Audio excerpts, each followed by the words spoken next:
We'll mute this for a minute. Hello, Carl. How are you? I'm good. Sorry, my Zoom crashed as I was trying to join earlier, so I hope to be a minute early, but now I'm just barely on time.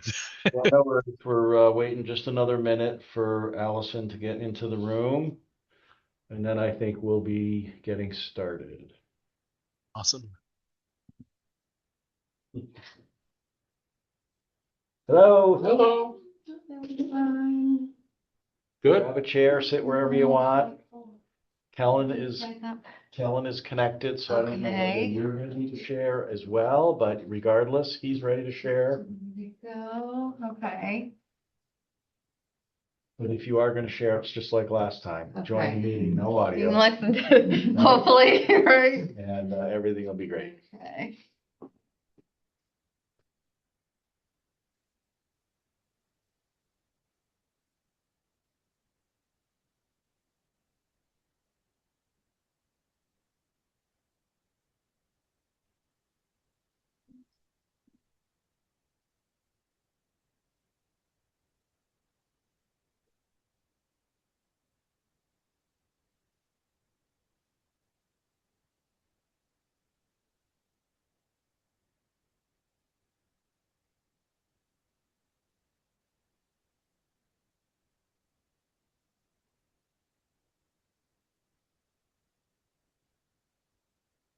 Do know your mic is muted, right?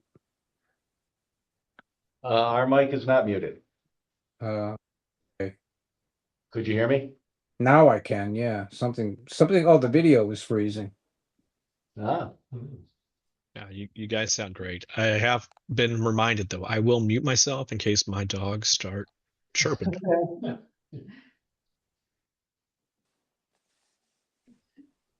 I think I did it right. I heard somebody, oh, No, Mark. And- oh, okay. Well, that's probably Ally. Yeah, but Okay. did I? Well, as mute long as we're not myself? hearing, Yeah, I don't as see the long as we're not microphone. hearing any feedback, Okay, no, then you'll be good. And if we do hear feedback, then- you'll just have to either rejoin without audio, and I think Kellen knows how to drop audio once you. Okay. Yeah, Okay. you can drop it by hitting the like little the up caret next to the microphone. Oh yeah, no, you're good. Okay, Okay, okay, good. all right. Yep. Okay. Excellent, and we can get started. Turn. Fix this thing. Okay, I think we have everybody. 6:33, I'm going to call the meeting to order. The first agenda item on this meeting is to approve the minutes from the April 6th, 2026 meeting. I'll motion to approve. Carl makes the motion. I'll second it. Kathy seconds the motion. I know, Jeff, you weren't able to attend. Right. So for folks that attended the meeting, does anybody have any changes, amendments to the minutes as drafted? I never got a copy of them in any of the emails you sent, so I did not have a chance to review them. Okay. Anybody else have any feedback on the minutes? They generally make it, Scott, onto the website under planning commission. The minutes get put there.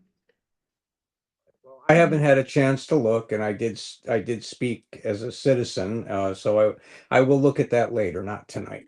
All right, and if I have any issues, I'll let you know. Is that okay? Yeah. All right. All in favor of approving the minutes as written? Aye. Aye. Carl?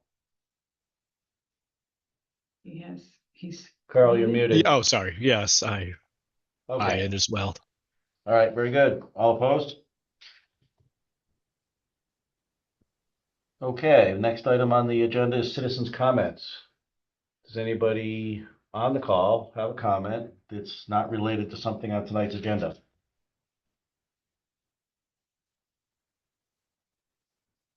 Okay, citizens' comments done. So the next item on the agenda is the town plan working session. So that'll be led by Ally and Kellen. Thank you for joining us in person. I really appreciate it. Sure. See your faces. I did, ask the planning commission folks to take a look at the introduction chapter of the town plan. So hopefully folks have had a chance to at least read that first 10 pages, which is about the demographics and the goals of the town plan as written today, as sort of in history, as sort of background for sort of getting into the discussions for today. So I would say, without further ado, I'll turn it over to whoever's going to get started. And Sure. are you going to share first? I can. You're gonna have to let me. So let's see. I think I Send your can. request, and that hopefully pops it up. It'll probably go to Sue. Hey, Sue, you should get a share request from Kellen. Okay, I Or if just not- did. Okay, perfect. That would be great if you could enable that. I did. Thanks.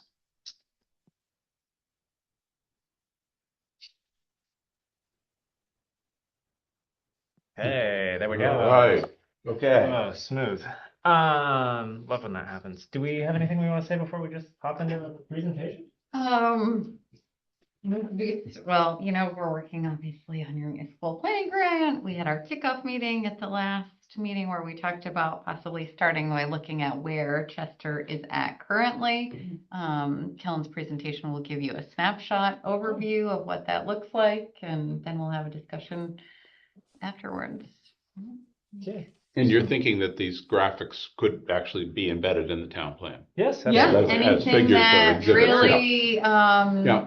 yeah, catches your eye, things that Yeah. you like, make special notes about that, or I can take notes Yeah. as we're going through it. I will pull that up, just to capture any discussion that happens.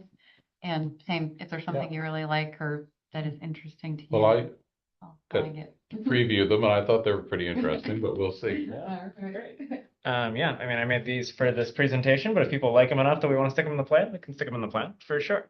Cool. So as was alluded to, my name's Kellen Appleton. I use she, her pronouns. I work for Mount Escutney as one of their planners there. And so have been going through a little bit of a process of looking at sort of a community snapshot, I guess, is what I would call it, and looking at demographics, looking at where the town is now. I think, you know, as we are getting started on this idea of a town plan, part of the purpose of a town plan is to kind of look at where you'd like your town to be, kind of look where it's at right now, and notice any differences between those two things that you're talking about. It's also, as we've talked about, I think a little bit, it's, you know, the Planning Commission's document, and it's also a bit of a community consensus sort of process. So part of the work of this presentation, I think, is to try and help folks get on the same page about kind of where Chester is at right now. And hopefully this will spark some discussion and some thoughts and some ideas. Basically, overview of how this presentation is going to look is I have like 4 slides that are, I'd like to say, a relatively unbiased look at what some stats about Chester, some look into the town's dynamics, its community, that sort of thing. And then at the end of this, we're going to do a SWOT analysis, a strengths, weaknesses, opportunities, threats analysis. So basically, again, going back to talking about looking at where we're at, seeing where we can go from there. So basically, as we're looking through these sorts of things, I'll throw up the next slide, which is basically a couple of questions as we're looking at sort of these statistics and the data. To turn that data from numbers into something that you actually want to turn into a plan. Start to think about what implications do these data have for Chester? How do the different data interact? Like, how are these different things that we're describing? How do they work together? How do they oppose each other? These sorts of things. Something else to think about is internal versus external factors. And we'll talk a little bit more about that when we talk about the sort of analysis at the end. But basically, which things are inherent to Chester, which things are coming from inside, and which things are sort of larger societal trends that Chester is caught in the wave of, that sort of thing. And then, of course, the most important thing is, does this match Chester's view of its future. Is where we're at now, where we want to be? If not, where do we want to be? And if we want to move, how do we get there? So, yeah, keeping going. I think first thing that I would take a look at is age demographics, and demographics in general. I focused on age demographics because that's where Chester differs from the rest of Vermont in terms of gender and race and educational attainment. And Chester is pretty similar to the rest of Vermont. But something that I thought was very interesting is Chester is aging. I think an aging population is something that we've talked about a lot nationally at the state level, and now we're looking at the town level. It's also aging faster than Vermont is. So we're looking at these graphs and we're seeing Chester's getting older by about a half a year per year, if that makes sense. The median age goes up 1/2 of a year per year. Vermont is going up at about 1/4 of a year per year. So Chester's current median age is just a touch over 50. Vermont's median age is 43. The US's overall is 39. So basically, Chester is an older population, and it's getting older. It's getting older relatively quickly. You can kind of see on this graph here, I've separated population out by age category. You can see the green is folks that are under 18. The blue is people who are over 65.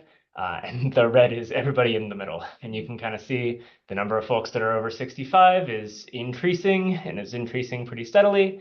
The number of folks that are under 18 is decreasing and decreasing fairly steadily. You can kind of look at the comparison here. In 2020, there were, 5/8 of the number of minors in Chester as there were in 1970, despite the fact that the population is 500 more overall, that sort of thing. This obviously has a lot of consequences. Also, I didn't say this at the beginning, but feel free to interrupt me at any point or make comments or these sorts of things. Like I said, I'm going to put a bunch of numbers out there, but hopefully we can talk about them. Yeah, and something else I wanted to throw out there is household sizes are getting smaller, and that's kind of a consequence of this sort of aging population. You have a lot of folks where, kids aren't around, their children are moving out, and they are, empty nesters, that sort of thing. Household sizes are getting a little smaller. Cool. Get thoughts on this before we move on. Yeah. I mean, I think these demographic trends are just what they are, but where I found this very interesting is we also have a housing commission. Yeah. And I'm on the housing commission, and I definitely want to share these. They're going to be tomorrow. I want to share these because that's what trying to get affordable housing is about, is to be, a pretty good reason why we have an aging population and less young people is because it's too expensive for young people to live here, or there's just not the opportunities.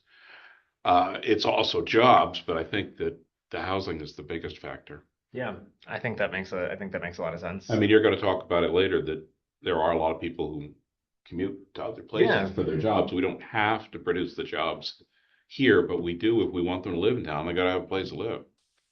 So, Preston, do you have any numbers on what the jobs are in Chester? you have another slide about that, I was going right? to say I can pull up. I don't have Okay. specific. Before we go to that report. slide. Yes. Yeah. Is anybody surprised about the numbers that you see from a demographics point of view? And I'll just point out 3 things because I think Kellen's doing a great job eking out some of the important stuff. We're aging faster, household sizes are shrinking, and the number of kids is shrinking. Is anybody surprised about any of that? No, and I think the other thing that I think he forwarded to the next slide, but when you look at an unemployment rate of 2.2%, that's not indicative of a lack of jobs, right? It's more indicative of a lack of places for people to live. That's also 2020 is pre-COVID numbers. And we had quite a big shift in people moving here and real estate, people buying houses. I'd be curious what the 2026 numbers are because, again, pre-COVID numbers may be very different than where we are now.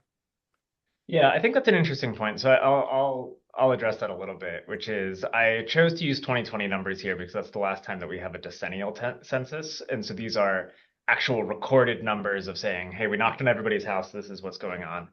the numbers that we have in between decades are estimates. And to get something on Chester's scale, they have those numbers available. You can go to like census.gov and do these sorts of things, but it'll be like it's a lot more hand wavy, I guess is what I would say. The margins of error on this are like plus or minus 250 people for a town of, you know, what, 3,000.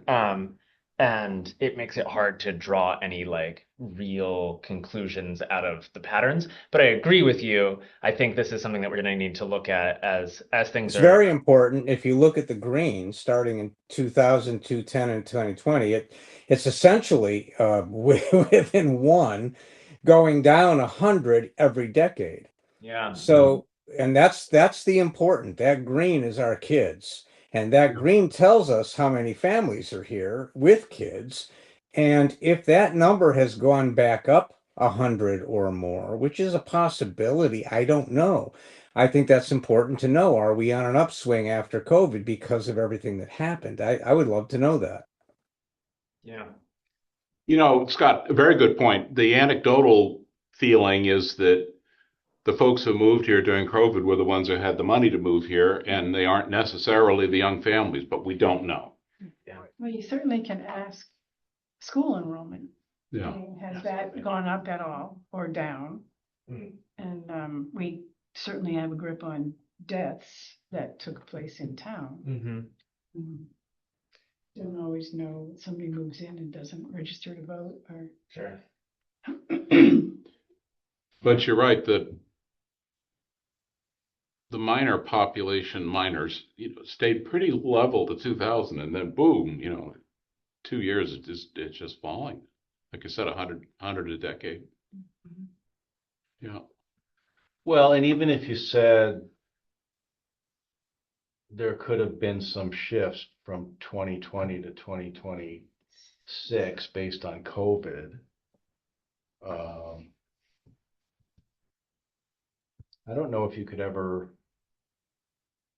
would ever recover as much as what you've lost over because this is 2000 to 2020, right? So this is a 20-year Have to time capture span. almost 200 under 18 in a 6-year time period. And again, it would be very estimate. I mean, we could do another trend based on, you know, elementary school enrollment over 4 decades Yeah. or something. That's a really, I'm sorry, I'm on a tiny screen. I can't tell when anybody's speaking or anything, so I'm sorry.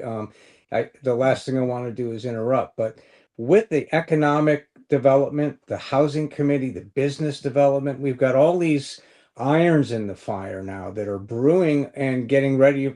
I think knowing what our kid population, that's a key factor in a lot of the thinking that all of these people are going to be doing. It would be great to know if our school enrollment has gone back up or not. Yeah. I think, so can you all remind me, the Chester Elementary School serves also Andover and one other town? Is it just Andover? Andover. It's just Well, Chester Chester, Andover, yeah. Okay, cool. Yeah, great. Well, oh, it's in the name. There you go. I should have known that. Great. So I think we could probably, I would assume, and this is an assumption, but I would assume that the Andover trends are relatively similar to Chester, or at least smaller enough that if we were to look at the elementary school enrollment, You have a good Chester. idea. Yeah. Yeah. I mean, Andover certainly saw a little bit of growth during COVID as well. So we would assume those numbers were baked in percentage wise, but I think it would give us at least a trend to look at over time. Yeah. And it has been long enough since COVID that people who aren't going to stay here have left. We've sold some of the houses that got bought. And that's what I was going to say as well is I think there's this tendency to say, hey, we don't really know what's going on with COVID. And it's also like, it's been 6 years since COVID started. And, you know, on a statewide level where the population estimates are a little bit more accurate, Chester, again, like town by town, your estimate data has a pretty high margin of error. But on the state level, it's pretty good. And we're seeing that the population of the state is falling again. And we're not seeing like a specific, at least to my knowledge, a specific like, oh, all of that is from Chittenden County flagged or like these sorts of things. So I would be surprised. This is is conjecture, but I would personally be surprised if we saw that there was a sustained trend of age reversal in Chester. Like if there was like a large number of large growth in elementary school population, for instance. Oh, I would be too. I mean, if you even look at the documents from 2017 or 2018, where you looked at the number of second homeowners and how that shifted so much post-COVID, you essentially have what was it, about a 10-13% shift in that time frame of houses that are second homes. And by nature of second homes, those probably aren't folks living here full time with kids in school. Cool. Yeah, I think we're getting into some really good conversation here, and I think let's start pulling more information into this conversation if we can. So my second thing that I kind of have here is I have this idea of commuting patterns. So we were talking about jobs in Chester and these sorts of things. I'll explain this relatively quickly. This Venn diagram that's off to the left here, this represents folks who are working inside Chester or living inside Chester. So the green, the left circle is all the people who are working inside Chester. The right circle is all of people who are living in Chester and are part of the workforce. So the light green little semicircle there, those are folks who live in Chester who work outside of Chester. And the dark green semicircle is folks who live outside of Chester but who work in Chester. The overlap is people who work in Chester and live in Chester. That's a lot of words to follow, so hopefully the legend does its job. Does the light green include remote workers as well? That was what I was about to say. Is I believe yes. I don't know that for sure, but it doesn't easily account for remote workers, is what I would say. But I believe that does include remote workers. Yeah. Yeah. But to summarize, I think we're seeing most people who live in Chester who are work outside of Chester, is what we're seeing. Something else that we see in terms of the data is the commutes in Chester or folks who are commuting out of Chester, their commutes are quite long. So we're seeing that 60% of commutes are greater than 10 miles. 30% of those commutes are greater than 25 miles, where you start to get into commuting to some of the economic centers of the region. So I also pulled up a little table there that kind of shows what towns people are commuting to from Chester, the biggest ones. You can see Springfield, that makes sense. Chester, that makes sense. Ludlow, that makes sense. But then after that, you start getting into people are driving up to Hartford, to White River Junction. They're going to, Rockingham. They're going to Lebanon, to Rutland, to Claremont. We have a good number of workers that are going pretty far afield. Yeah. I'm curious if this prompts anything for anyone. Oh, one other thing I wanted to say in this is going back to having an aging population. If we look at the total number of people who are working, who live in Chester, these numbers are about 1,400, whereas the total overall population is like about 3,000.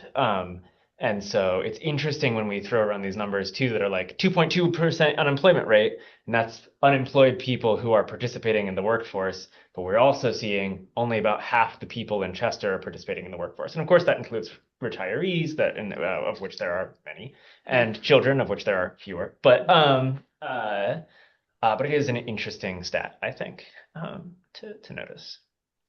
So I'm trying to think of what the difference between somebody who has a job in Chester and lives here and somebody who's a remote worker. How are they different?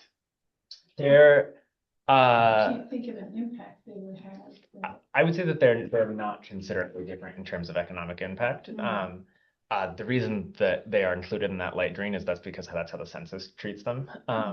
And so this is a graphic pulled from the census. But I think you're right if we're talking about folks who, if we're saying we want people, and this is maybe jumping the gun to what we want, but if we're saying we want people to live in Chester and work in Chester, remote seems like a pretty good benefit for that. It's not necessarily contributing directly to the GDP of so to speak, of Chester in terms they're bringing money in.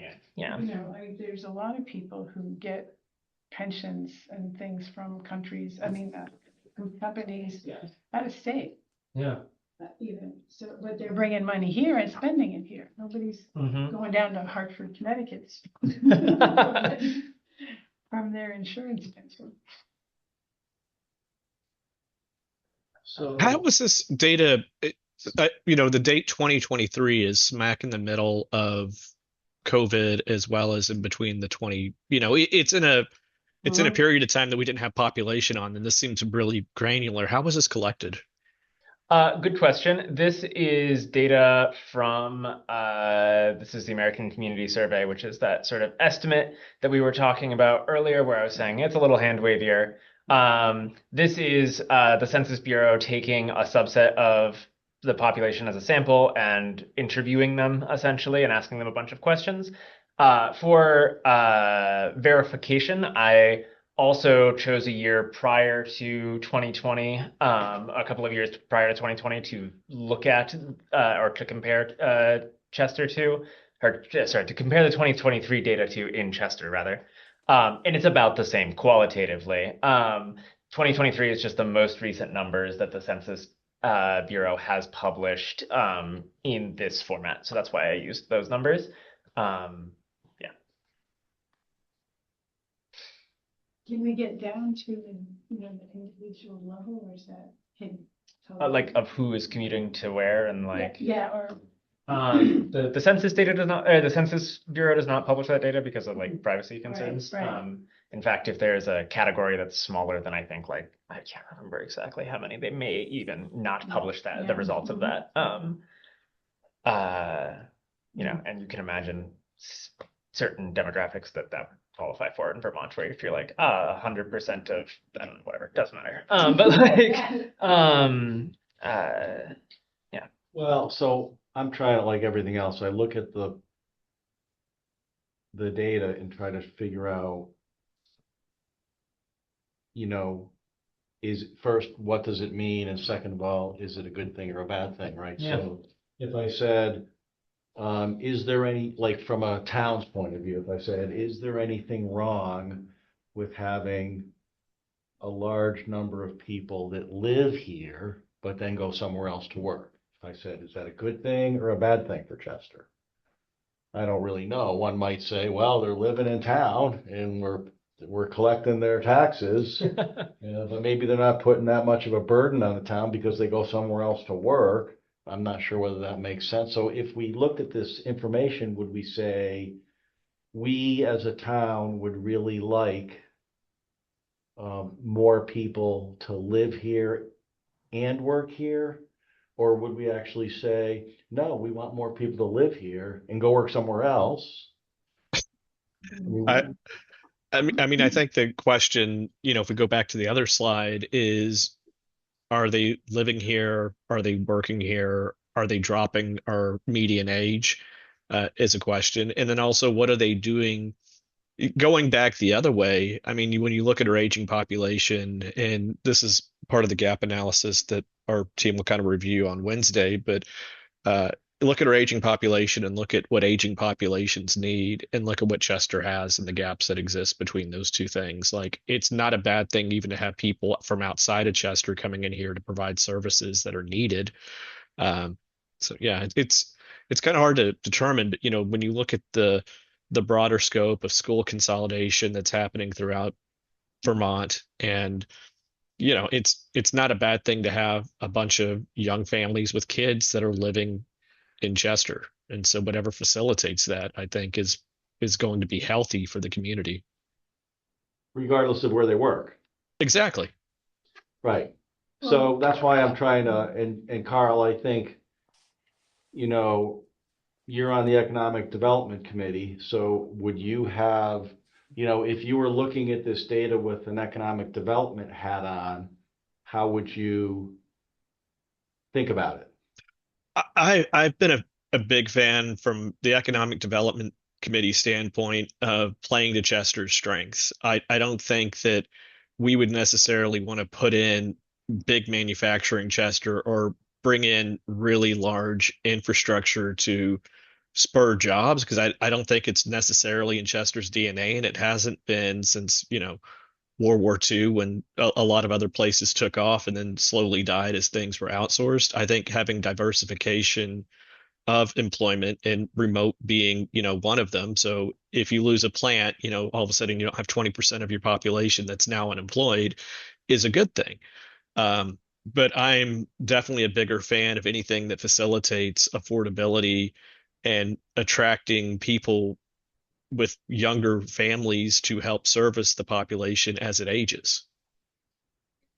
Carl, this is Scott.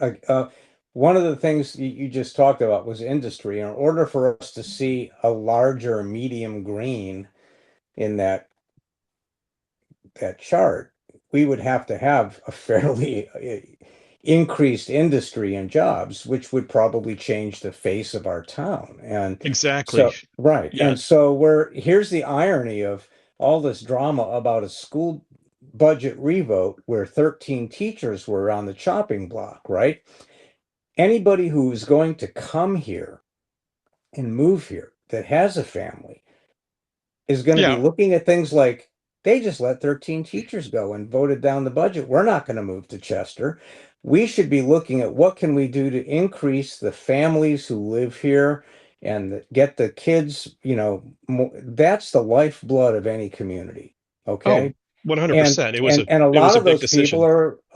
people are going to be probably have home-based businesses or home occupations as well. So because our culture gravitates towards that. You might have people who are looking to get out of Dodge who have a couple of kids. That's what I did in 2016. I moved here and opened up my guitar business. We brought my daughter with me. My wife became a teacher in the district. That's the kind of emigration you want into this town. It's very balanced. Yeah, you have an independent business, a kid, and a teacher moving here, and we did that because we loved the school. So we need to think about small business, home occupation, families. That's where the heartbeat of saving our town is going to be. One thing that I want to point out, and I think I do on a regular basis, but our utilities kind of dictate which way we can go. Like people who say bring in more businesses and industry, well, our utilities can't support. I'm not a fan of. I would rather see Springfield open up a more industry that we would commute. More people could commute 10 miles to than bring in a big industry here where we don't have the infrastructure for it. Historically, we were a bedroom community for the industry in Springfield. That's what Chester was. Which I think is why having a cohesive strategy that incorporates not just Chester, but the surrounding communities that reinforces each other is a stronger idea than trying to go it alone. Jeff, go ahead. I think you were. Right now, our utilities will only support more residential. Okay. Yeah. I mean, that helps. That helps drive strategy. Bigger industrial stuff. Yeah.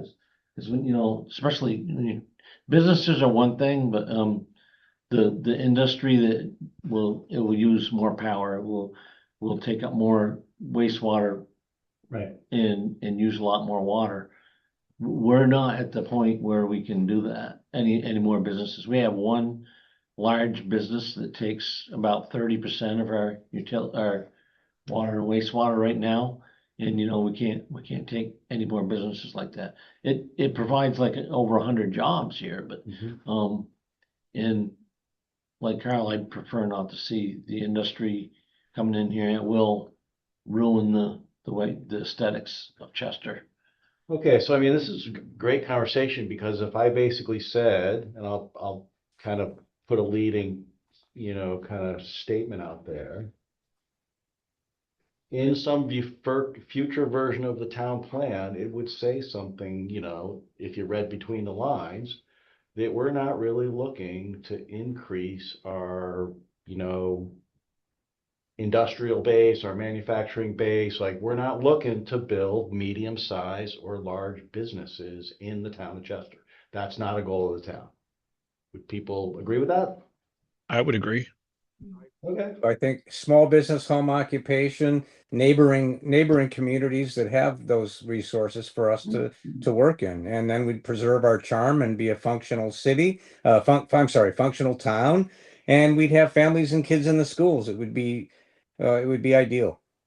Okay, so I think we talked about this last time, and I think one of the things that we'll be doing as a planning commission is when we have conversations that are similar to this, and they have a potential implication on one of the other commissions. So if I take this conversation and say, Preston and Carl, you should be thinking about this and trying to determine whether you would formulate a point of view out of the Economic Development Commission that supports this, so that it would make consistency between what we're saying as a planning commission, what the Economic Development Commission is saying as the things that they want to advance, because we don't want one part of the town saying one thing and the other part, another commission saying another, and not at least reconcile those.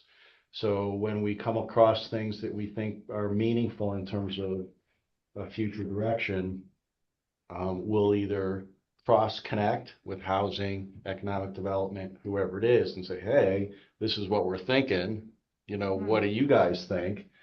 And if they, just so that we can sort of have those. Take one more. Yeah. I'm sorry. The audio is breaking up, so I don't know if I'm interrupting or not. I'm sorry. In the more rural areas, we could still have things like actual, agro. We could promote farming. We could promote. Now we know we had issues with the quarry, but a properly run quarry is not a noisy, horrible thing, and it takes great advantage of our natural resources of the stone. And so all the complaining we were hearing about those quarries were basically because they were doing things wrong, and so in the rural communities we have all this ability to have working farms and agro and processing of stone and maybe wood in some of these areas, as long as they're not taking away from the quality of life of people who live there. That's a big resource. So instead of, like Jeff's point about wastewater and water, that's not going to apply as much in the rural areas where they're not connected. But that could be something we could, explore, so that we could have more people working in town.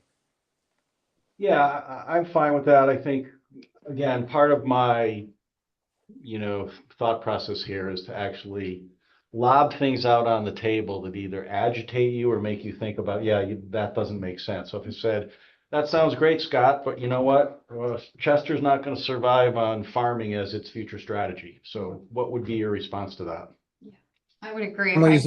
I would say the families that are doing it would be surviving, and the people they'd be hiring to work on their farms would have jobs, and we'd be maintaining a functioning balance of rural with other things. I don't think the data supports that, but Allie, go ahead. No, I was going to say, I think this is a great conversation, because we come into it as planners, and sometimes you go into a community, if that intersecting sort of medium green color starts to shrink a bit more, we do get worried about sort of those bedroom communities, and what does that mean for your vitality in the long run? And that's kind of what we're planning around. So it would be good to have, in upcoming charrettes, or however we do sort of mini pop-ups, engage the community to pose this question to the larger community, what they sort of think about, is the amount of business good? Should it grow a little? Because I know that, the character of the area, the village, is very important as well. So they both have to be looked at. But if it starts to shrink much more and you start to lose sort of those dental services, other, people are going out of Chester for even more. But then on the other hand, you have great, art, cultural fairs, all these things that are drawn to Chester because of their vitality. So you could have something in the economic development sections and otherwise to support and promote and be business friendly to those kind of businesses. So those are all things to think about. Perfect. In terms of farming, the Homans had the big dairy farm down the road for 20 or 30 years, and they sold it back to the Savages last year. Yeah. But because they had floods that ruined their feed crops 2 years running. And you can't feed cows corn that grew in a flood. It's full of sand and all sorts of other bad things. Unfortunately, this state does not support farming like it used to. Mm. When I was a kid, there was 27 operating farms in this town. They were all, yeah, small scale, but people were making livings on them. There's a farm out on Crow Hill, I think, that is Yeah, making a Snowtop. name. Snowtop, Snowtop. farm on the right, going Yeah, up it's Flamstead. making a little bit of name for itself Yeah. in terms of events and farmers markets and things like that. That's new this last couple of years. Yeah. The other thing about commuting a long distance is in the winter, you don't see the town in daylight until Saturday. 5, it's dark, it saps some of the energy that a person might be able to bring to the town. Because so much of your attention is directed elsewhere during daylight hours. So, yeah, it's. I agree with you. I didn't have data, but it is not a functional thing right now. There's not that many people doing it, and it's not something that's really bringing much into our town. There's very few farms. But when we're talking about new families and encouraging new business and trying to get more people to come and work here, there might be something to think about how can we encourage more people who might want to have a small farm and reclaim that and have it be a bigger part of our town again. So that's all I was suggesting, because we do have land, we do have, people wanting to move here to change their lives and do things like that could be a really great opportunity for our business development people to say, hey, what can we do to encourage more people to want to open up small organic farms or something around here? That's all. Yeah, good stuff. All right, Kellen. One more thing I can say about this slide is that, we've talked about it isn't entirely a bad thing for Chester to be a bedroom community if there are good jobs elsewhere, and also that the more that we can promote home businesses, that's good. A lot of the state thinking is that we need affordable housing in our village centers because people who are in the service industry often can't afford a car or can only afford one car, and that being in an area where a lot of the services are walkable, more desirable. So that's another slice of, the folk that run the cash register at Smitty's or help with the shops. Some of them commute long distances and they really struggle because Yeah. I commute 32 miles to work here in Chester, but fortunately I have a professional job. But the amount of money, the wear and tear on the car, the gas is real. It's not every time I go into 103 Auto, it's like $1,000. I know. So Yeah. there's that other slice of the population that we commuting's expensive. need to do something about. Exactly. Yeah. Cool. I think the next slide that I have access to have presented for you, is starting to talk about cost to income. And then the next slide is also about housing as well. So we'll have, I think, a lot to talk about here. I think there's a lot of numbers on this slide. I think the key things to take away here are Chester has a lower median income than the rest of Vermont, not the rest of Vermont, but then the Vermont as an average as a whole. Incomes in Chester about 76%, 3/4 of the state average. On the other hand, housing costs in Chester are also about 3/4 of the state average. We can see down here as we're getting into the bottom sort of set of bullets here. You can see the gross rent in Chester. This is a Census Bureau number that says this is the normal amount of rent that is being paid actually in Chester is about. It's just rent, it's nothing else, not housing costs, just rent. This one is just rent, is about $960. I looked, the overall housing costs for homeowners are also about the same. It's about $960 a month. On the other hand, the quote unquote fair market price for a house or an apartment in Chester is like $1,970, almost $2,000 a month, which is over twice of what the gross rent in Chester is. And my takeaway for that, putting those numbers together, is moving is expensive if you are in Chester. If you have a house already and you're already in a spot where you are well established, whether that's in an apartment or in a single family home, if you want to move somewhere else, that is going to be a significant cost increase for you. And I think as we were going back to talking about household sizes are getting smaller, what we can kind of see is people who may wish to move into smaller homes or feel that their household unit is smaller than their home can support, may not be able to actually move into a smaller house because of this affordability thing. And so you are often left with folks that have like 3 or 4 bedroom homes that then can't move into something smaller, which would free up those houses for folks with larger household sizes.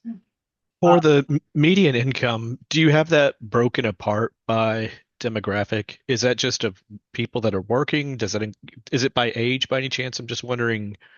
I don't have that broken down by age in front of me.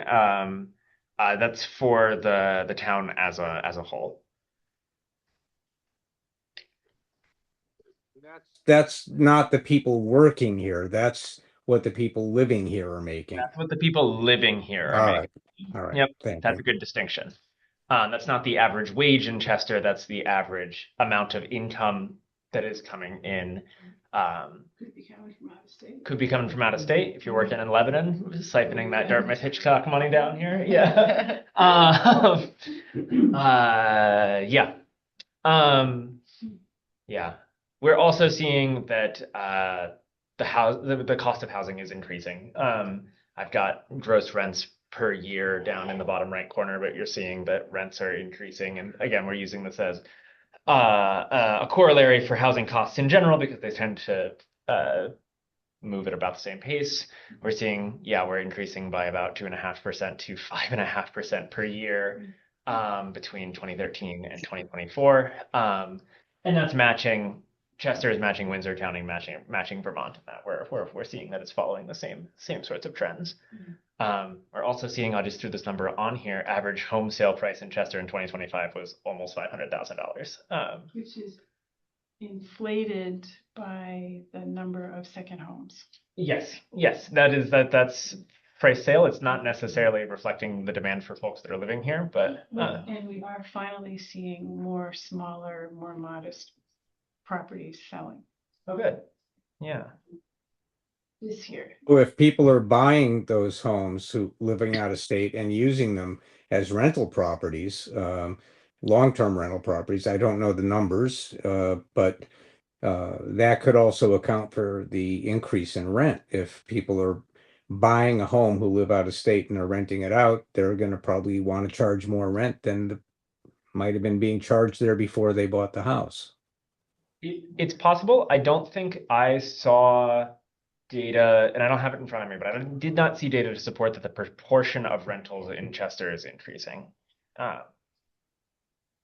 So we're taking homestead declarations right now. Last year we had, I think, 843, and we're up to 720, I think. Okay. And I mean, we get them the whole rest of the year, but I think one more week of really big numbers, and then it'll tail off. So I'm not. I'm hoping we get more declarations of homesteads, but legitimate ones would be nice too. Yeah, absolutely. As just land is declaring a homestead. No building. Just land. That's wild. Yeah. So Callan, can you go back to the Sure. previous slide for just a minute? Yeah. So in one of the bullets, it says Vermont's fair market price of 1970 per unit. Does that mean that the average rent per month across Vermont is 1970?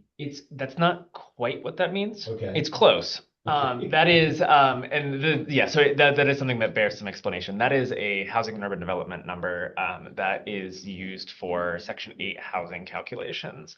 Basically, it's saying like, if you were to make an apartment that like is currently affordable, specifically affordable, like in the legal sense, and were to put it out on market rate, what would be the fair market rate that you could charge for a like 1.5 bedroom? Does that include an ownership figure? I mean, obviously you have expensive as whether you own a house or not, but you're not just talking about rentals, are you? I'm not just talking about, so this number comes from a rental perspective, but in general, what I've been noticing, and I think what data shows to support, is that costs in terms of month by month for rentals versus home ownership are about the same in terms of mortgage and utilities and insurance and property taxes. So how was the 960 gross rent in Chester pulled? Was that MLS data, or how do you guys gather that? This is from the this is also from Housing and Urban Development. This is the Southern Windsor County figure for that. So it's not Chester specifically, but it's the area surrounding Chester. And if you were to pull via zip code, what would be fair market rate here? That is what they would pull there. So it's not necessarily saying every rental that you find out there is going to be $2,000 a month. But it is saying that on a gross on a large scale, if you were trying to acquire a rental or trying to lease a place around here, this is about what you would expect to pay. Right, so that kind of fits in with the moving is expensive. So if I Yeah. can kind of recap what I thought I heard as during part of this conversation is, if you're currently in an apartment for $1,000 a month and you really wanted to get into something else, by the time you move and find the something else, chances are you're spending more. You're not going to get another better place at $1,000 a month. So people don't move, they stay. So that's the rental picture. In the home sale picture could be the same. By the time I sell my house for $400 or $1,000, the house I want to move into, even though I'm trying to downsize, is going to cost me $750 just to get out of my big house into my small house. And depending on what's happening with mortgage rates or whatever, maybe I'm just going to stay put. So, okay.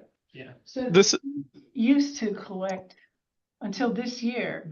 We had to file landlord certificates, how much rent each person paid. And I don't know what the state did with that information except to rebate money to some of my tenants. But I don't think they asked for that number this year. And I can't figure out why.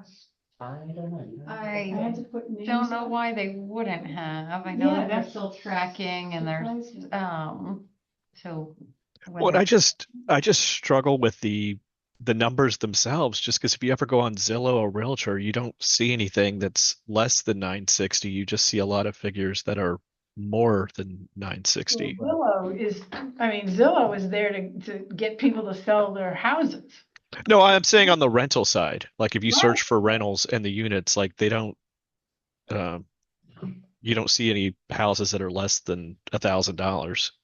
Right. And I think that's the difference between rent paid versus listings. Right now, if you are going to pull the average rent in an area based off of the listings, you tend to get a considerably higher number because those are the people that are advertising and seeking out that highest rent. Whereas people who are kind of locked in or have had a like slower increase in rent because of a relationship with a landlord and things like that tend to pay considerably less than you would see just by Zillowing up. That makes sense.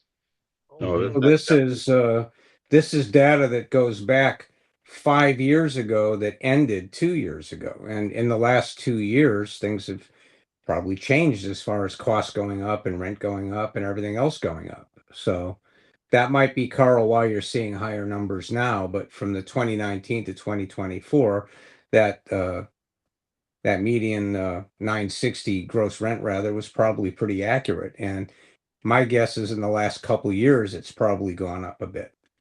And I think going back to this, the thing to take from this is not rent costs $1,960 a month in Chester. I think the thing is to take from it is to say, oh, if you're moving out of your house, it's going to be expensive. Or actually, cost of living in Chester and across the state of Vermont is rising faster than inflation, certainly faster than income levels are rising. And so that's, I think, something to take from this is we can see housing costs are a larger proportion of household costs than perhaps we would want, and they are increasing. I think would be another takeaway from this slide.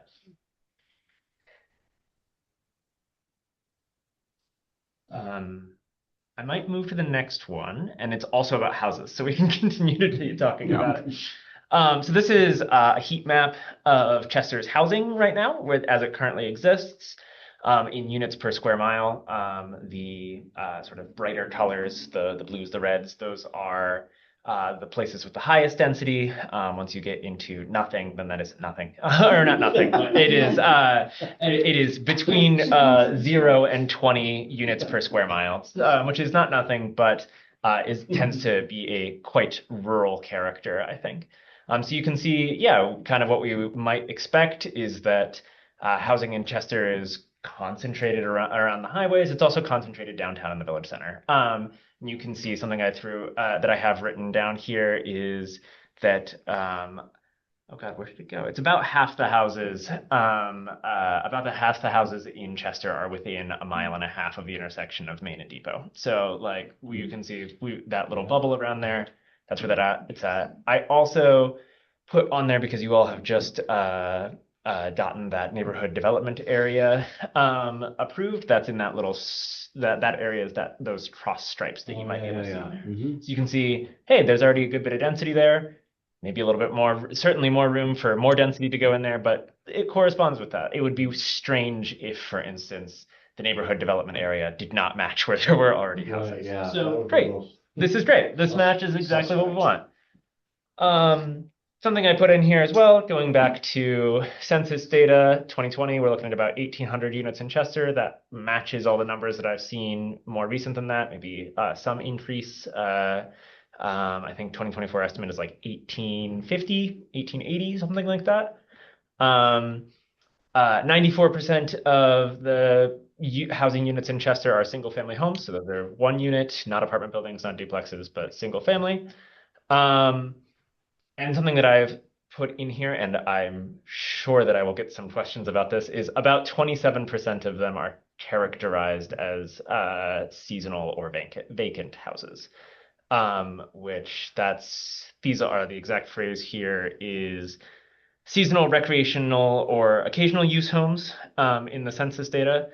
So it's about, according to census data, it's about 27% in Chester. This compares to like 70% in Ludlow is the number there. So, all of those condos on the mountain. Yeah, I also, which kind of goes back to if we build a bunch of new houses, setting some sort of covenants so that they're actually for people who live here and not just seasonal vacation homes. Yeah, I also put in here, a number that I pulled up today, so I didn't have time to put it onto the slide, there's also been consistently about 100 short-term rentals in Chester over the last 3 or 4 years. And then the last thing I have on here on this table, which is the housing targets for Chester based off of the regional plan, based off of some state numbers.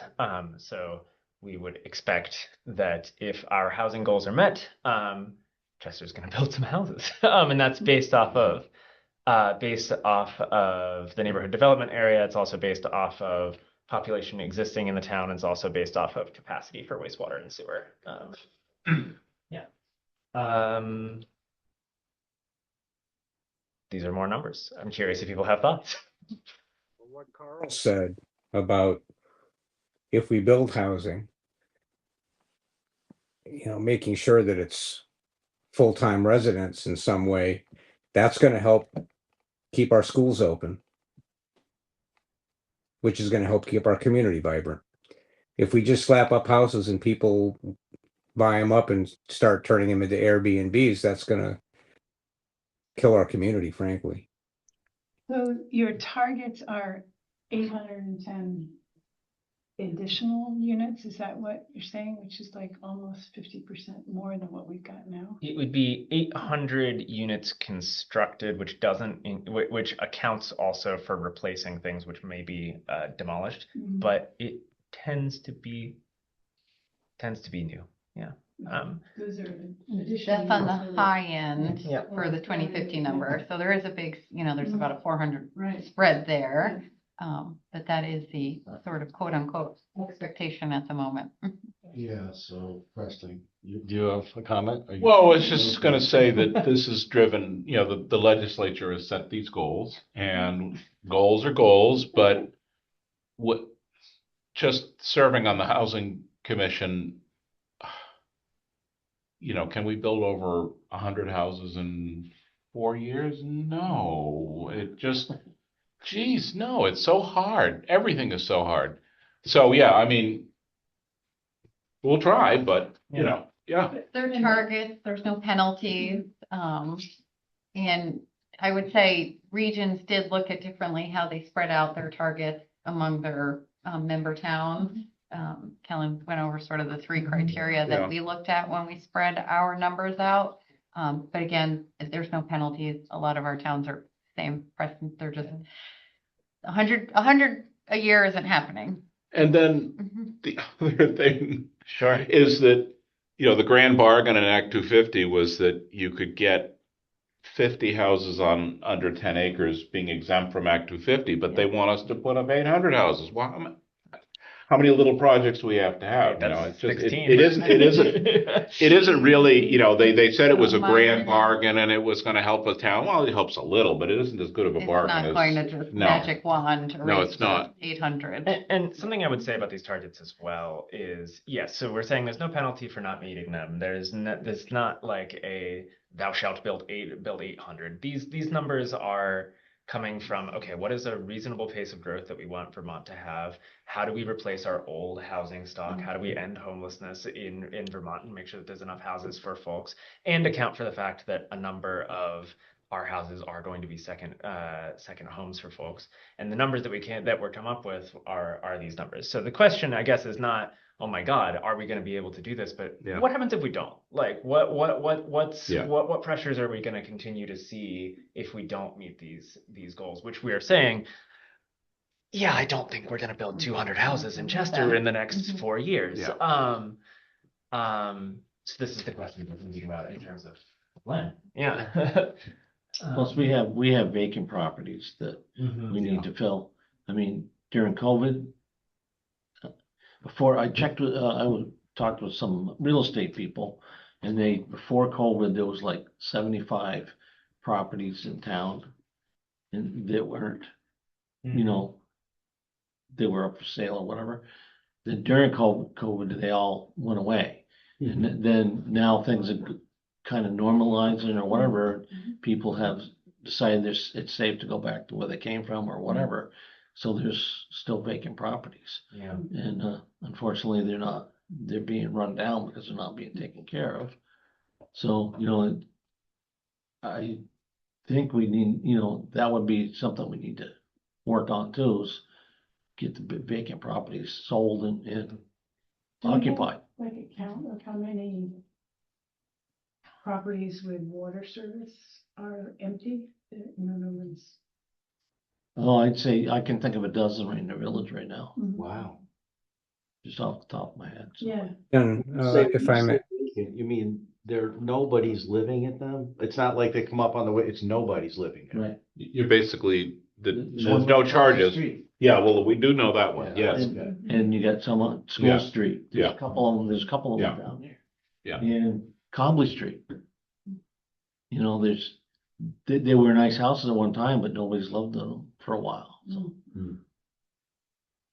Yeah. I ask a quick question of our guests, please. I'm wondering who sets these targets, numbers of housing, and why wouldn't the town itself really know best about what its capabilities are? It sounds to me like people are kind of coming up with numbers just for the sake of having numbers, frankly. Yeah, so I think what we were saying a little bit ago is these are based off of the sort of percolated numbers. The legislature set numbers based for the entire state, which they then divided into numbers for each regional planning commission. And then the regional planning commissions have divided those into numbers for each town. Mark, Mount Scottney Regional Commission chose to divvy ours up based off of basically 1/3, 1/3, 1/3 weight of population existing in the town. So bigger towns should build more houses. And the amount of land that we expect to be exempted from Act 250 under the Act 181 changes, that's another third of the weight. And Chester has a big neighborhood development area. And then the other third is capacity in water and sewer service. And so if there's room for a town to take on more water and sewer, that's where we would say we expect these to be built. I think to answer the other part of your question, I think the way that these numbers were come up with statewide is trying to say how many houses does the state need overall, and I think we see a pattern of each town on the ground decides the number of houses that it would like to build. We're seeing that they add up to a lot less than the statewide number. And so again, saying, this isn't you will absolutely, it is mandated by the state, build this number of houses, but rather, hey, we see that we need this many houses at the state level. What is the disconnect between the number that we're seeing statewide and the number that towns feel that they can build? And why aren't those the same number? And that's kind of the question that we're asking and that we're trying to address in these in a town plan, in a regional plan, and a town plan. I can give you a good answer to that. Sorry? I can give you a good answer to why that's happening. It's because a bunch of people, and I don't mean this disrespectfully, are just sort of coming up with some sort of scientific thinking and doing mathematics and geographical things and drawing lines and coming up with random numbers. And then what actually is happening is the towns know what's best for them. And the natural process of evolution would happen anyway at that pace. So again, no disrespect, it just seems like a lot of people are thinking and talking too much. So I've got a comment about this topic. So I'll tell you, Scott, how I interpret these targets. I don't interpret these as absolute number of housing units that need to be built.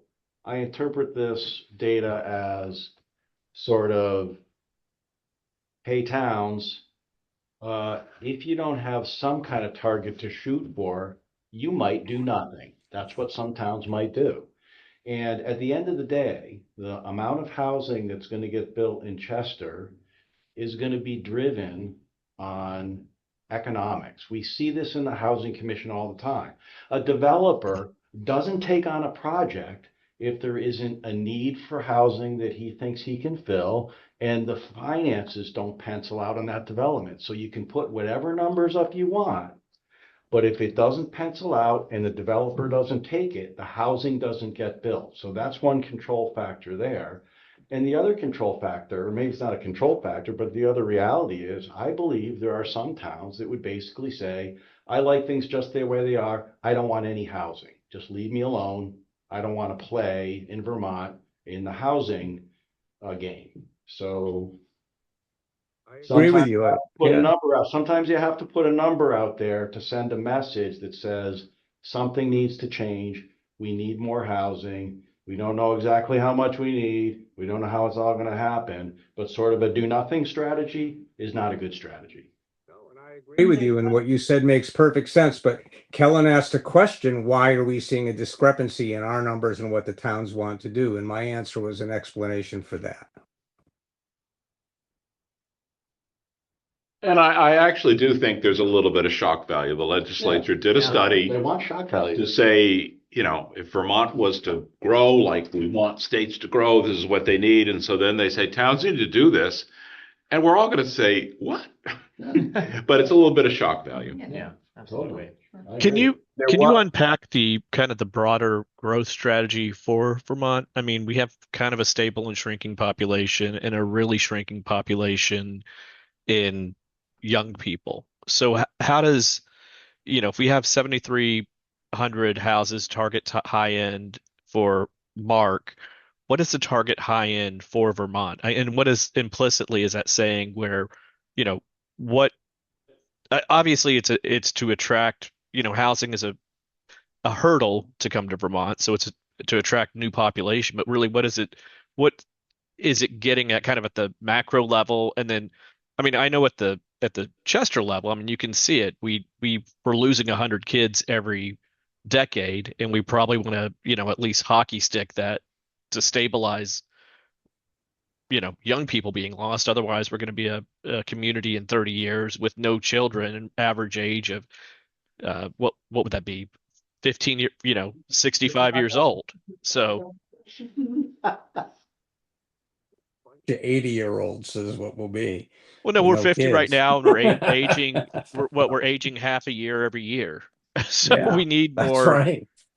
It's algebra, But I guess from a Vermont standpoint, can you tell us like how were these at I mean, I can intuitively see it at Chester, but from Vermont, what's the target growth?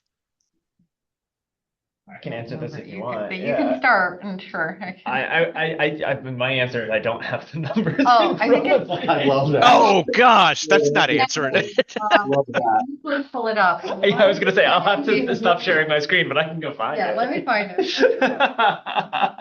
Oh, the worst consultant number in the world. No, you're great. But I mean, I think this kind of this speaks at two things. Like there in a community, everyone is always fearful of being told what to do because they don't understand the why behind it, right? Like there wasn't a good job of staging and sequencing of like, oh, we need 8,000 new houses in Mark by 2050, or else robots will be feeding us food.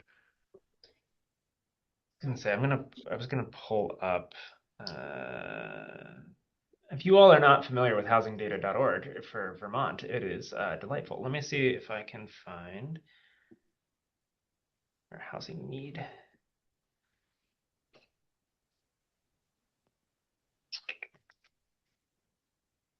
Is this gonna do what I want it to?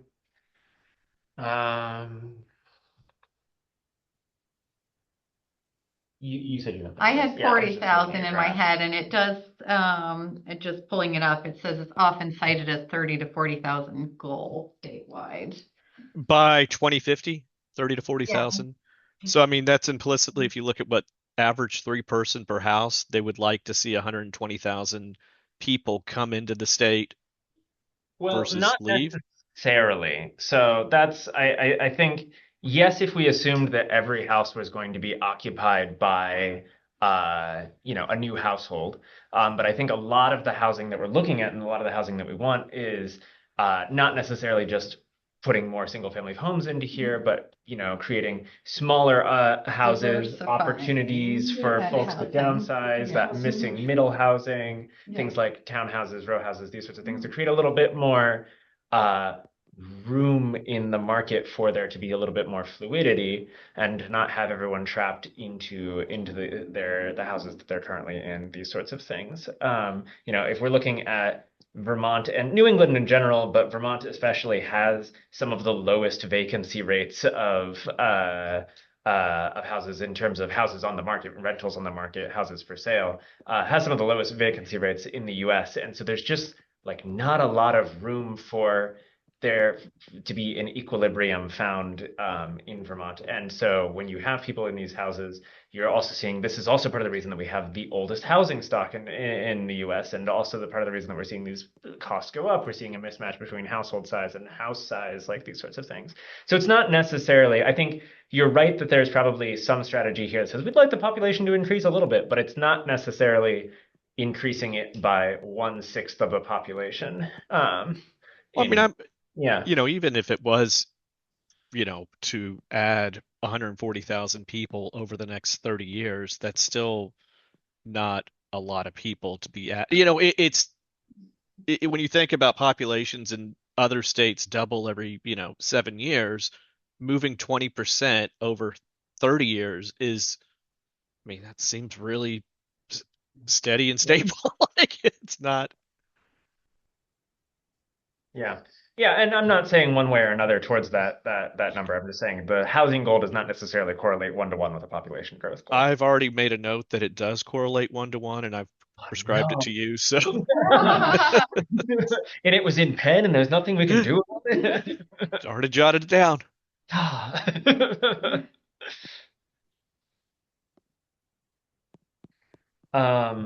My wife's sister lives in Herndon, Virginia, outside of Washington, D.C. And you go down there and visit, and the stuff they are building is, wow, huge. Yeah. You know, so I mean, they're probably putting up 140,000 people. I mean, 30 or 40,000 new houses and just individual projects. That, Yes. unbelievable.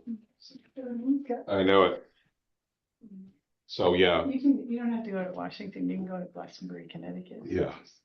Yeah. So I would kind of agree with Carl saying,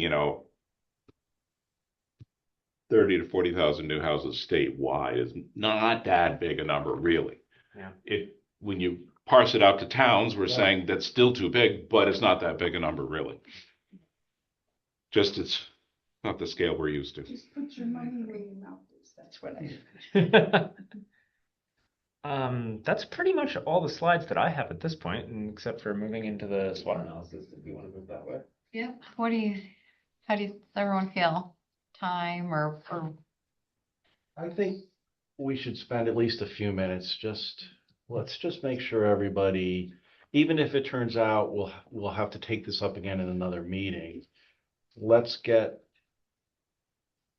the basic fundamentals of what we're trying to achieve with the SWOT analysis, get people thinking, and we can always bring it back up, and at least we can go through with what we just saw fresh in our mind. And Yep. I can start out by saying that so far there has, we've rolled it out of the public a fair bit that we want to do affordable housing, whatever more housing, and we have not gotten much pushback, which is very nice. But it has been in the news that Dorset, which is a town, if you know Dorset, it's not, people are pretty comfortable in Dorset. They had an affordable housing project that was going forward, and some people objected, and the select board killed it. Said, no, not gonna do it. And it was a lot of people just said, we like the town the way it is. So we just have to we have to keep making sure that we got the pulse of what people in town are comfortable with.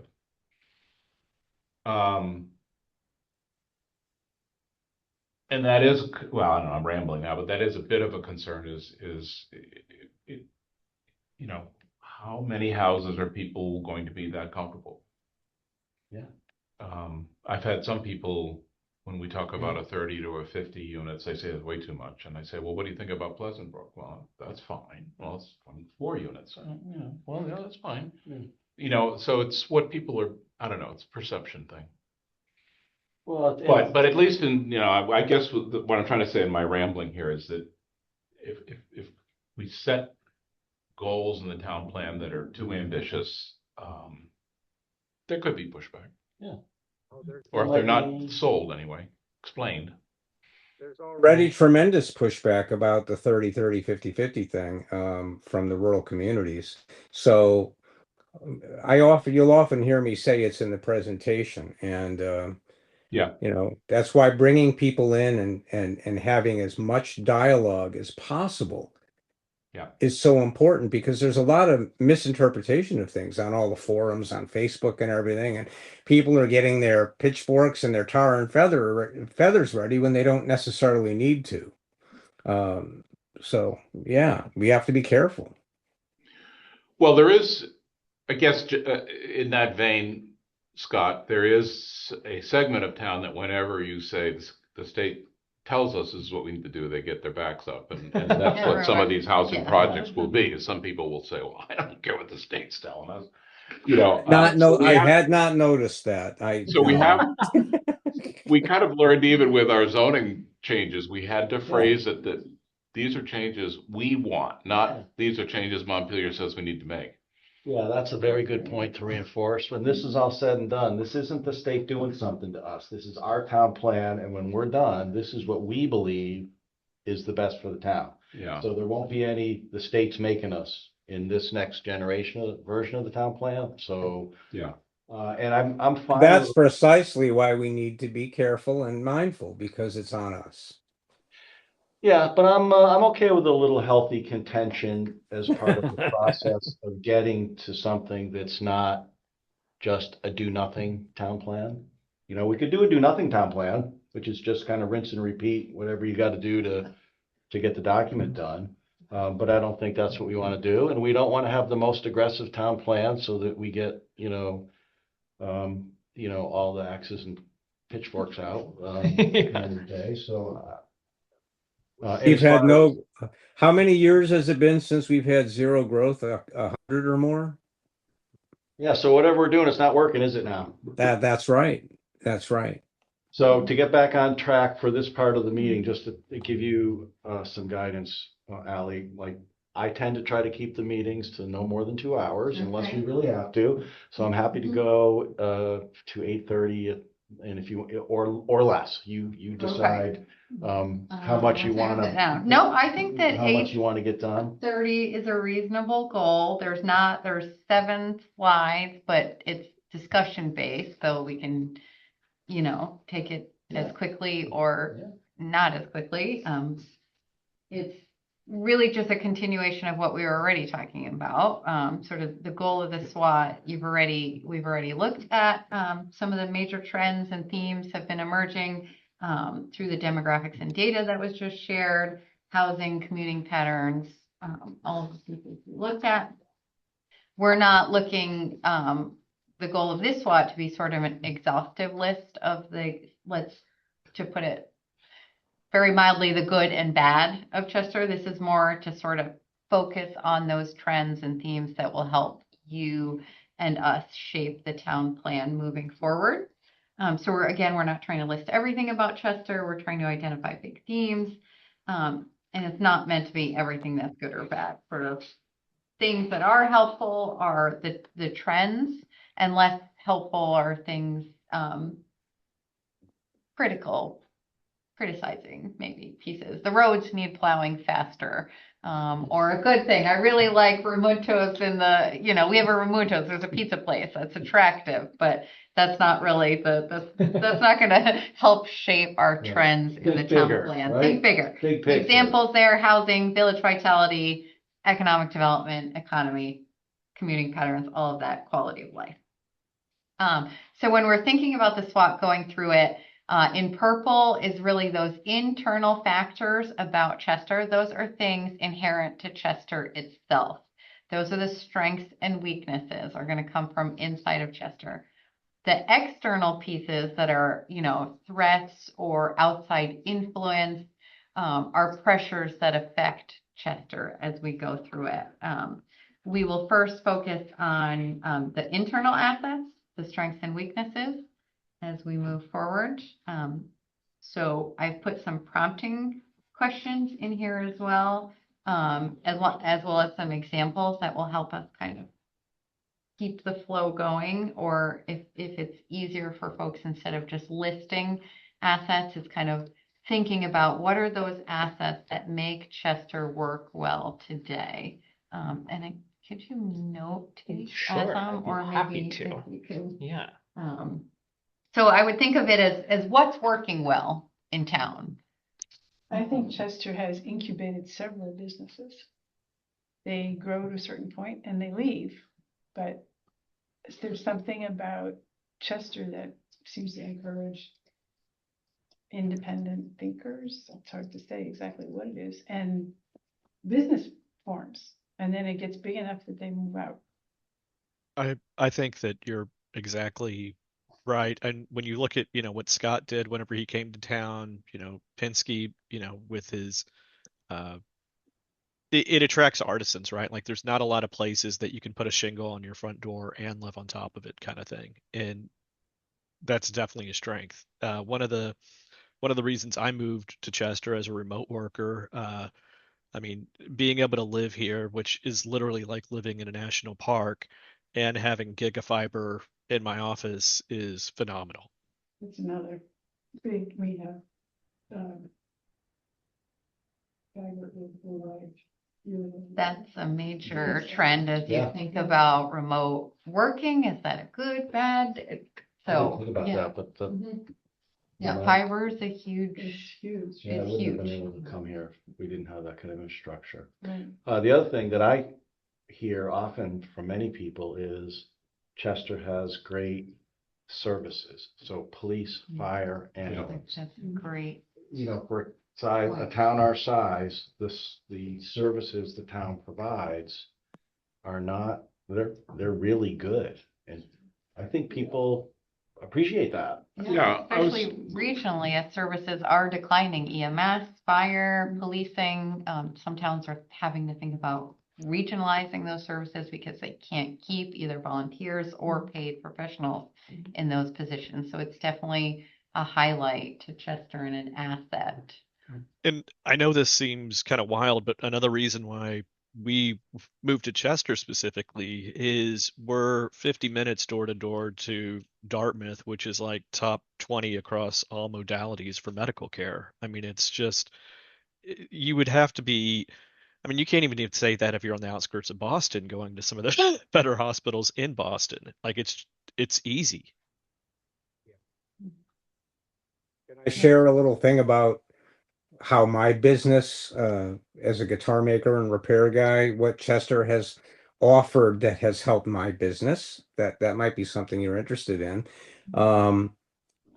Half of what I do is from people either shipping me instruments or bringing them to me from other states. I've had people drive in. I just had a guy drive in from Philadelphia, believe it or not, the other day. He was on the road forever to bring me a guitar, and he doing a bed and breakfast. They're visiting all the local stores. It's not really tourism per se, but what it is somebody coming here specifically because Chester has certain small businesses, in this case, a guy who's living in the woods who's fixing guitars, but who says, you want to go home with a half a gallon of Mitch's maple syrup, and you want to go down and check out the bakery that used to be the bookstore, or the new place. And so what happens is they're coming here because it's a nice community that has a diverse array of attractions and things. So I hesitate to call it tourism because they're coming here from, in my case, specifically to come to my business, but then they're enjoying the town. So Chester itself is an asset. The water's good. The water is excellent. Water is excellent. Well, that's one thing I was gonna bring up. I mean, everybody mentions emergency services. I was in all three of them for some time. But I mean, and a lot of the other services that don't get mentioned is water, wastewater, highway. Recreation. You were mentioning about plowing and stuff. I started in the highway department, so I know what it took to plow roads 35 years ago. And I know what they accomplish now in a much shorter period of time than we were able to. So, there is a lot of services and things that, that makes everybody's life easier. And I agree. Chester is some of the best water because you don't chlorinate it unless I'm required to for emergency, or whatever, a break or something. But yeah, we do have some really good services, but we do, as far as our utilities, we still need to work on making them better if we're gonna have more people here. Yeah, it's hard to put this in wording, particularly when you don't want to put down other towns or something like that. But the slogan here is the Vermont you were hoping to find. And certain towns like Springfield and Bellows Falls get a stigma, and Ludlow is ski area, but Chester is just kind of like got a real pretty downtown, it's a town that people want to live in, feels like hometown, and there are good services. That's the town's management Yeah. is really Yeah. excellent. Yeah. It's- Yeah, I mean, It's a good call. you know, because I work for the town, well, Hugh does, and Kathy too, is that, I've worked for other towns, and I can say that the environment here is pretty positive. Everyone has kind of a service ethic that they Yeah, they want to do a good job, they want to help people out, they want to provide service.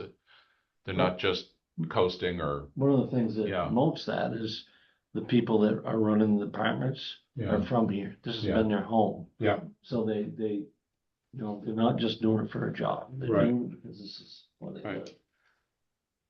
So that's what's good. I've said this to a number of people. That's what's kind of funny about Chester is it seems like a great town. People like it here, and yet you look at the demographics and it looks like it's dying. You know, it looks like population's going down, it's aging, but that isn't how people feel here. Other than we are aware that there aren't enough people in the schools and it's hard to staff service jobs. Yeah. I think that, and part of the problem is the school systems in the state, because, I mean, I can't Yeah. think of a last time there's been a new school built in this state. Yeah. You know, it's because our student population is going down, but we're spending so much money to maintain the schools. Yeah. Well, that we can't afford to build new ones to attract anybody else either, so. Right.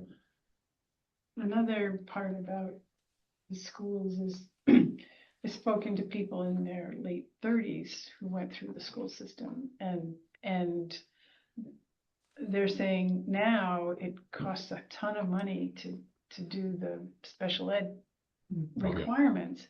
But they cite people who worked in the schools when they were kids and did an excellent job helping kids who were in tough shape, in a tough family, figure out how to keep, how to get through it. And it was cheap relative to what they have to do now. It was local devotion, people who grew up here and wanted to help and somehow managed to come up with good ideas that worked well and didn't cost a ton. And I don't know why we can't manage to figure that out again. Because I do think there's an attitude in the town of, we don't need to be conventional. If you've got an idea and you want to work it, then go for it. And I'm way past retirement age. They still have room for me here. At some point I won't be able to do it anymore, but right now I am. I think one of the problems with the downfall is it's like special education and stuff, was the government got too involved. Demanded too much of us. And like you said, there used to be a lot of people that would, without being told to, were helping these kids. Right, in ways that are And now that's, less conventional, maybe. Yeah. But very effective. Mhm. I was amazed when I got here in '95 and I met people who were struggling and the understanding that the schools had about what it's like to be a kid who's really struggling was amazing to me. And they understood, I had a hard time. This is the result of that, and I can do it differently. You don't see that very much. You certainly didn't see it when I was. Well, I mean, so my son Henry is in part of the community that does receive special education services, and literally that was one of the reasons we moved to Vermont, is because how and you guys, Chester and Vermont has probably always done it great, and it may be one of the exceptions to the rules, but the reason that there were national mandates is because kids who actually needed services were heavily abused and mistreated in states that weren't, didn't have that community mindset. And so a lot of times rules come into place because they need to come into place.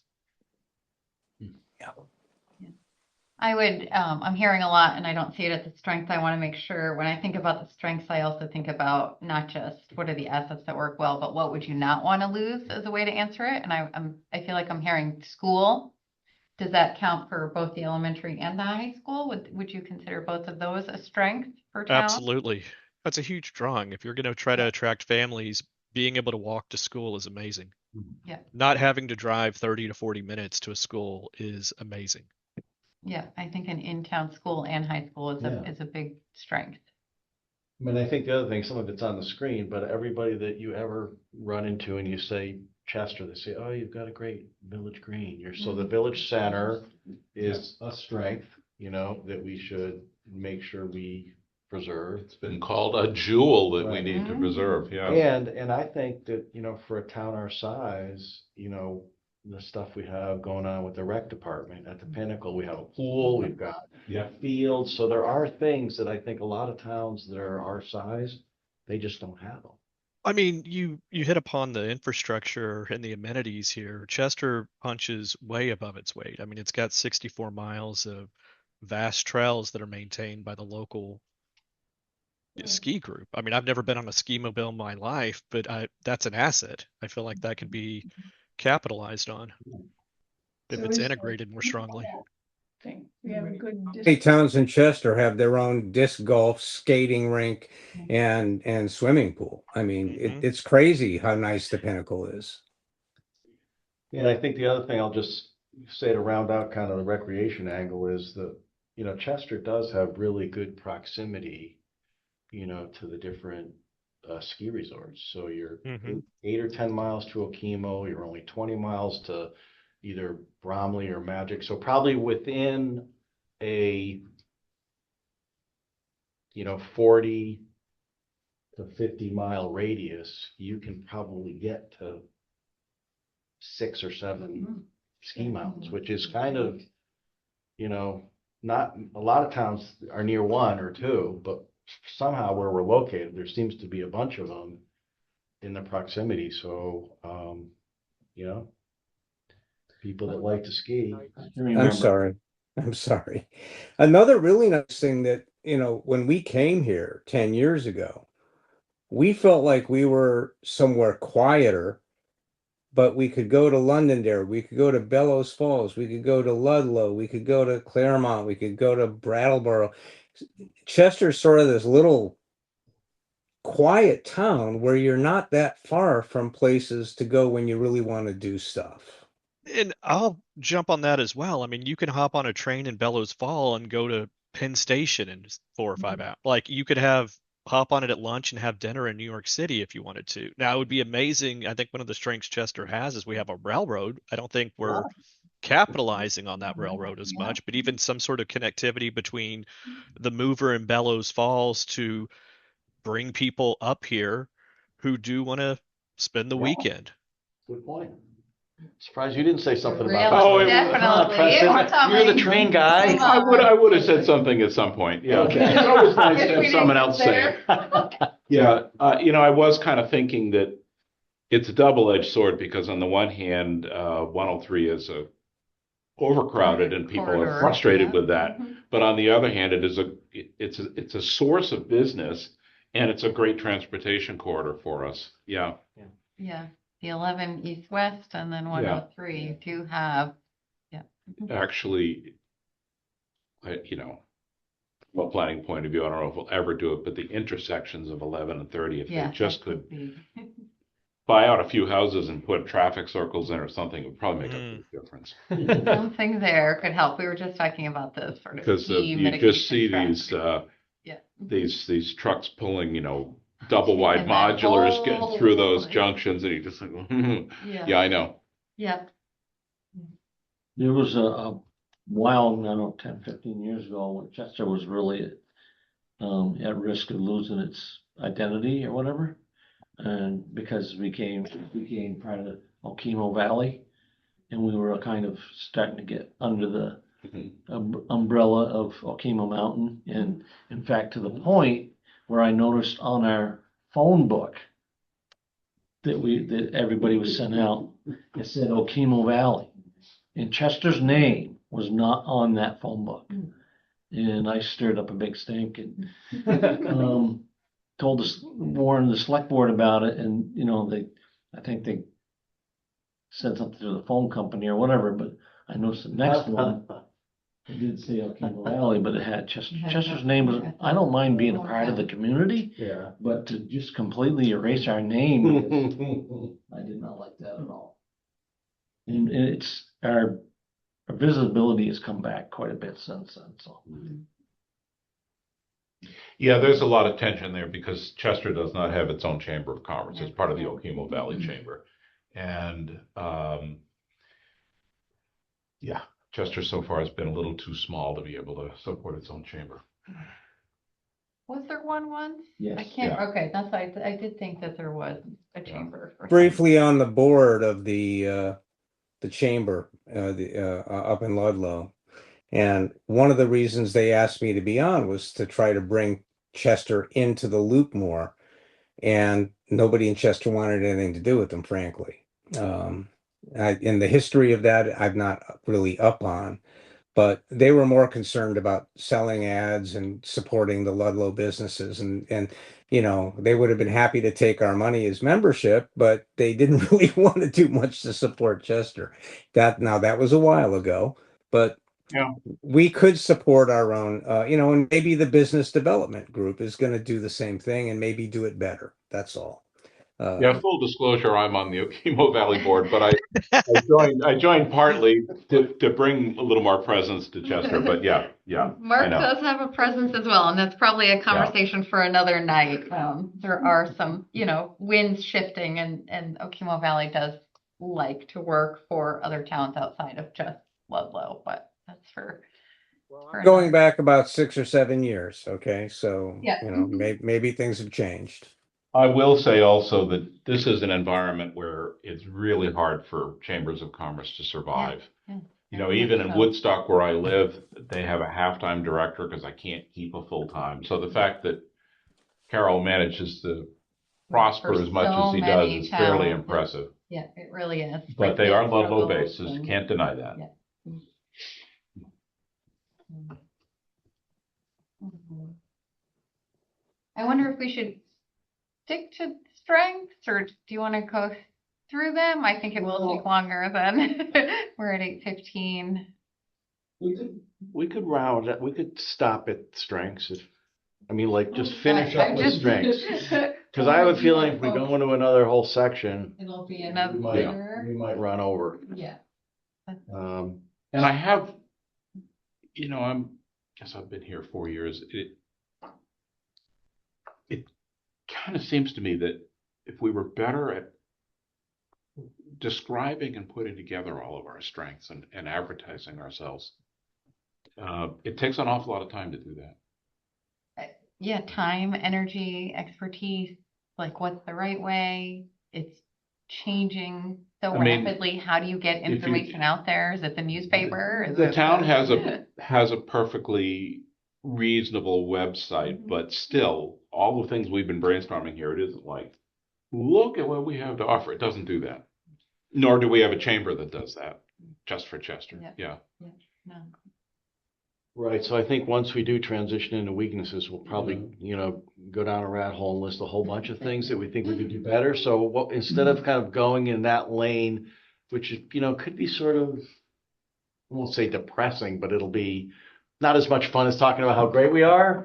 So maybe let's just finish out tonight with anything else folks think would fall into the category of strengths, sort of big picture wise that we haven't already talked about. Like nothing's coming to the top of my head, but if We anybody have a else. library that's better than average, I think. Yeah. Offers a lot of things besides books, like Whiting Library. I mean, if I've come as an outsider who, came here, the calendar of events that we don't publish is both a strength and a weakness. I mean, I find out a bunch of stuff through Facebook, but it doesn't feel like there is a consolidated list of, activities, what to do on the weekend. Like I'm taking my girl to a cardboard origami class at the library this month. And the only reason I found out about it is because it just happened to flash on my Facebook at the moment. If I hadn't clicked on it, I wouldn't have known. But there's always something. I mean, we've gone to the calling Okay. dances. Like there's just incredible things to do in the community all the time. Stonehouse Antiques is amazing. It's one of the biggest antique stores in the state. I mean, going back to dances, I mean, Bernie came into town last month to have a Bernie dance at the Chester Town Hall, you know, and that was incredible.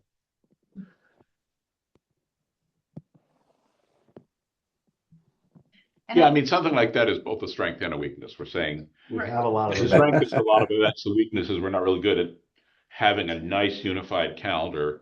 But you know, someone has to put the time into Yeah. organizing the calendar. You have Yeah. to, you have to name it to fix it. So at some Yeah. point, Yeah, it becomes clear that we're just not very good at promoting ourselves as a town. yeah. Yeah.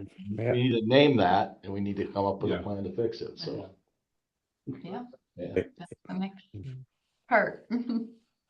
I'll just throw out while we're talking here that anecdotally, I think that to summarize maybe some of what we've been saying here, so Chester has a really great brand, like in terms of name recognition, in terms of regional knowledge for a town of 3,000 people. Like I live in Lebanon, and I live with a couple of roommates, and like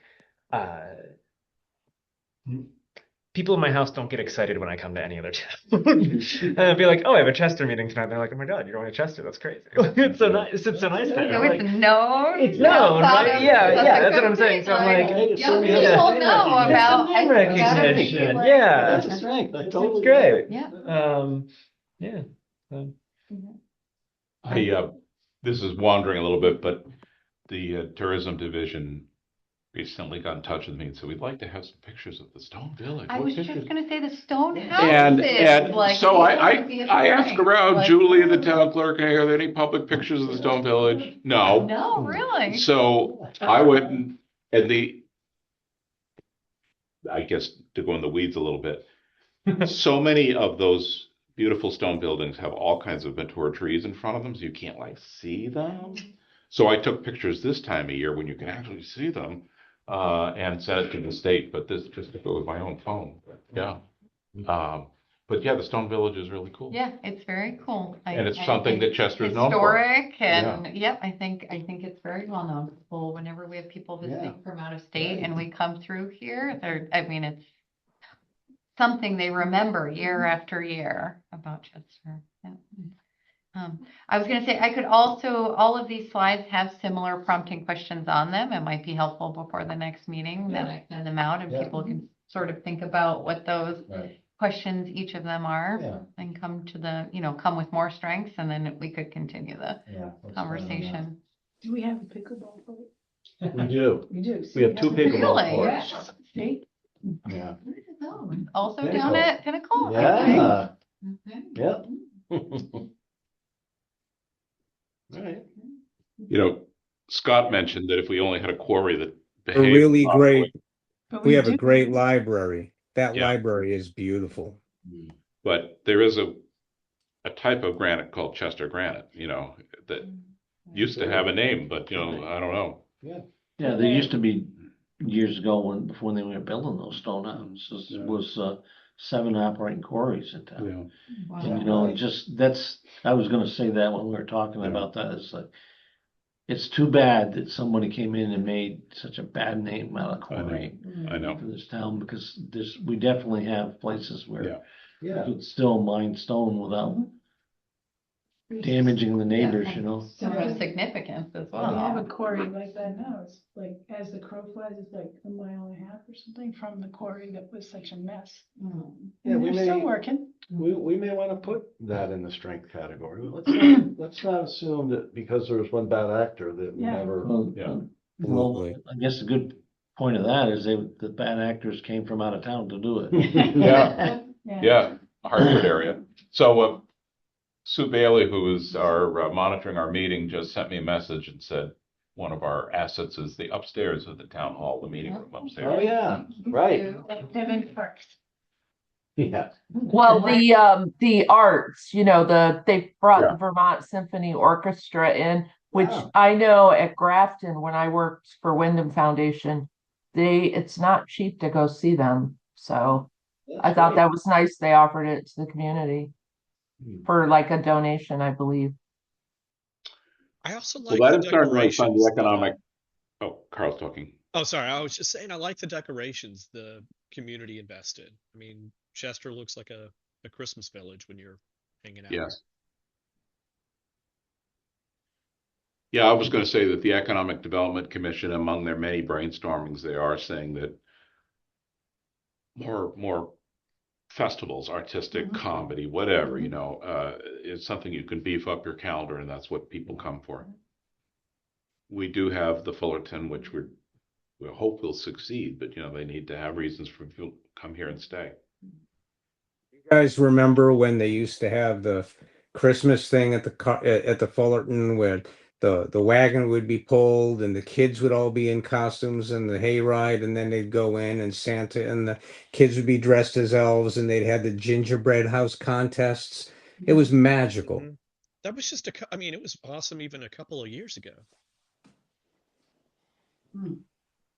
They had Santa, they had like 20 trees from the different communities, and there was a Christmas tree contest on there. Carl, I wish you had been here when they had this thing in the Fullerton with the kids dressed as elves and all the kids made gingerbread houses, and it was literally amazing. It was our first couple of Christmases here. This is what we were doing, and I was like, oh my God, look where we moved. They also had, I don't know if they still do, they have a Halloween parade and they had a bonfire. I mean, a serious bonfire. Was it in Cobley Field? Yeah, yeah. I know. I think Cobley Field's a big asset. I don't think we use it True. enough. I mean, it's good for trunk or treat, but that's the Yeah. only time I really go over there. We let this COVID, 3 years of COVID, we forgot all the little small town things that were going on here that made this town so special for people. And we need to start doing those things again. That happened everywhere, Scott, and you're right. I mean, a lot of good things died, and then it's just hard to get them started again. Yeah, but it starts to feel normal that they're gone, and it shouldn't. Exactly. Right. No, you do. I'm agreeing with you, and Yeah. it's not just unique to Chester.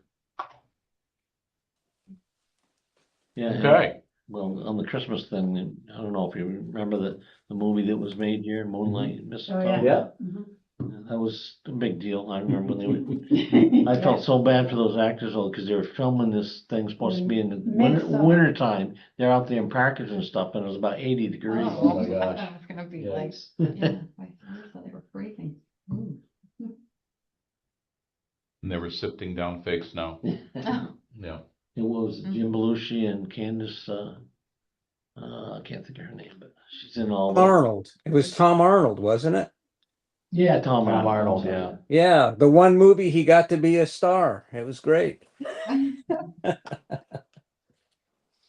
Okay, anything else before we close this topic out for tonight?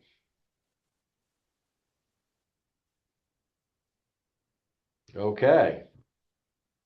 So I think we got through the strengths, right? We had a good discussion tonight, so I appreciate everybody kind of plugging in and getting involved. It always makes meetings better, so I appreciate that from everybody. Helen and Ally, thanks for coming Yeah. in person and Thanks for having facilitating us. the discussion. I really appreciate it. We can connect offline next week just to see, what's next. Great. So I'm looking for a motion to adjourn. So moved. Second. Okay, motion made by Jeff, seconded by Kathy and Carl. All in favor of adjourning? All right. Aye. Okay, very good. Thanks, everybody. Yeah, great.